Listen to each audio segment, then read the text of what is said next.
Hello everyone, and welcome back to our bizarre and unusual world. So since we are now into March, a lot of you suggested that I cover leprechauns since we are coming up on St. Patrick's Day. So as usual for this series, I will be covering the who, what, when, where, why, and how of leprechauns.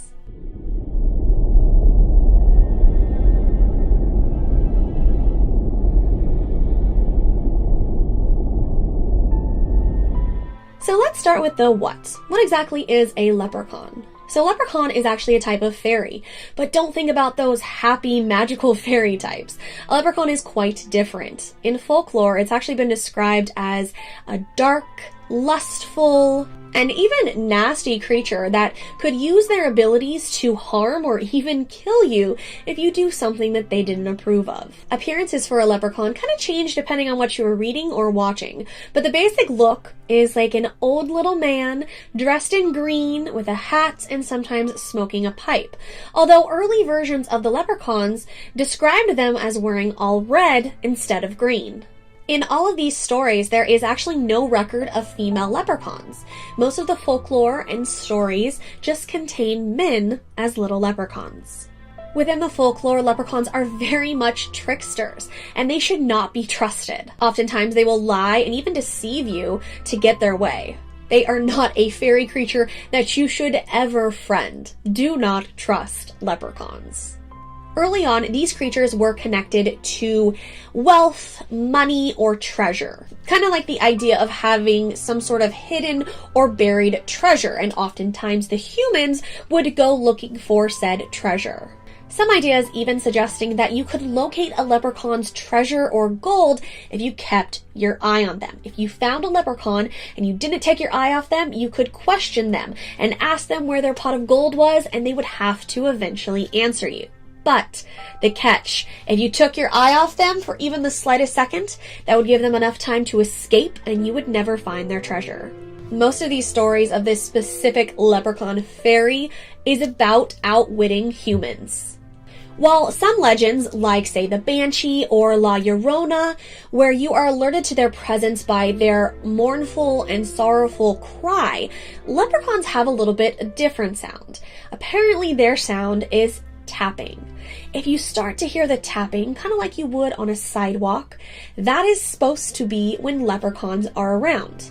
So if you hear that tap, tap, tap, tap, tap, apparently leprechauns are near you.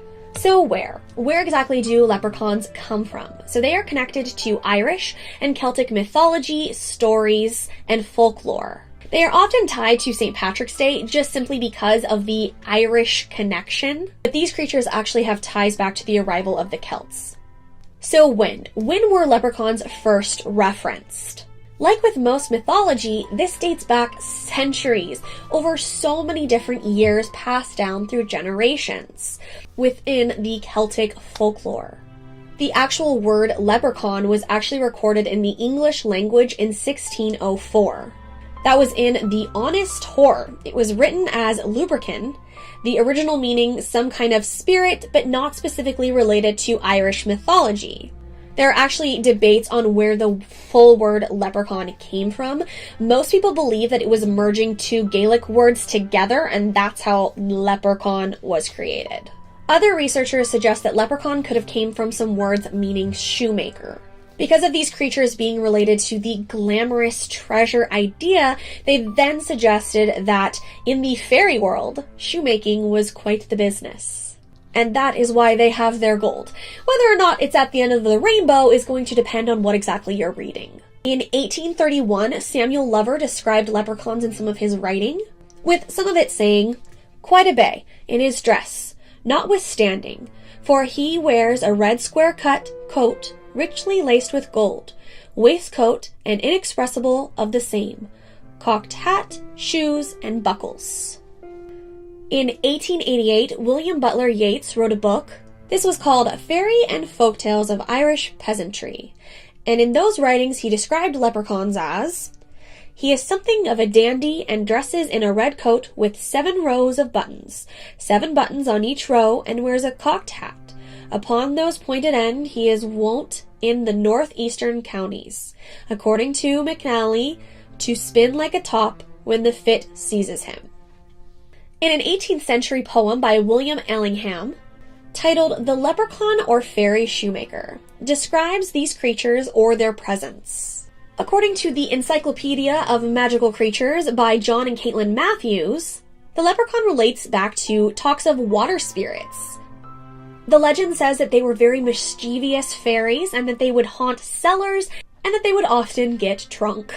Another piece of writing relating to the leprechauns: lay your ear close to the hill, do not catch the tiny clamor, busy click of elfin hammer, voice the leprechaun singing shrill, as they merely piles his trade, which would of course relate to the tapping sounds of leprechauns around you. But there are a lot of works and writings kind of referencing different versions of leprechauns, whether that be the early versions that wore all red, or the more modern look, which is the little old man dressed in green, like smoking a pipe. There are a lot of different versions and variations as you go through the different time periods. So who believes in leprechauns? I mean, it would be easy to say that this is more something that is believed in Ireland, but that's not exactly the case. It is a folklore story, so as the years and generations pass, folklore becomes stories and myths that you just kind of pass down to different generations. It doesn't necessarily mean that all of Ireland believes in leprechauns. It's more of today something that you tell little kids. So then it goes to why. Why would you believe in leprechauns? And I think that's very close to like the magic of it. That comes with a lot of folklore stories. Maybe this story was passed down through your generations and you heard it as a kid, and now as an adult you're passing it on to future generations. And that's why you kind of believe in the mysterious and mischievous little fairy leprechaun. It's also really going to depend on the person. Maybe some people believe in ghosts and other people believe in leprechauns. So how exactly are leprechauns portrayed today? And that is quite a mix. For little kids, it is often portrayed as like this funny little trickster leprechaun that comes around in March and does different tricks. Some people may recognize the Lucky Charms logo because of the leprechaun on that. Some schools like Notre Dame have a leprechaun as their mascot, actually. There have been various movies, TV shows, books, lots of different things written about leprechauns. And if you're into scary movies, they even made that Leprechaun series starring Warwick Davis, where leprechauns were quite scary. Still a little bit of tricksters, but much scarier than the average leprechaun story. I suppose that's really going to depend on the generation or how old you are for what you think of leprechauns in modern day today. I will say that it seems as if there is quite a difference between leprechauns in America versus in Ireland. For in the United States, it's like this funny little trickster dude that comes around St. Patrick's Day. And they're just like little cartoon funny creatures that kind of make you laugh, or they drink a lot. While Irish mythology has obviously much more to them. There's much more story. It's not just going to specifically be around St. Patrick's Day. I feel like that's just something kind of like America loops in together, with St. Patrick's Day being Irish and leprechauns being Irish. They kind of merge them together, if you will. And of course, there is definitely more to the folklore than just like the Lucky Charms guy. If you really look into the message behind leprechauns, you can kind of pull out a couple different meanings or kind of messages to the world about how you should live your life. The fact that they often trick people with their pot of gold sometimes is suggested that it's like a note to not fall for those like quick money-making schemes. And there's also the idea that perhaps you shouldn't be trying to steal somebody else's treasure. You shouldn't be going after this leprechaun's pot of gold. You should be focusing on yourself instead. So what do you guys think about leprechauns? Do you only think about leprechauns around St. Patrick's Day simply because of the Irish connection?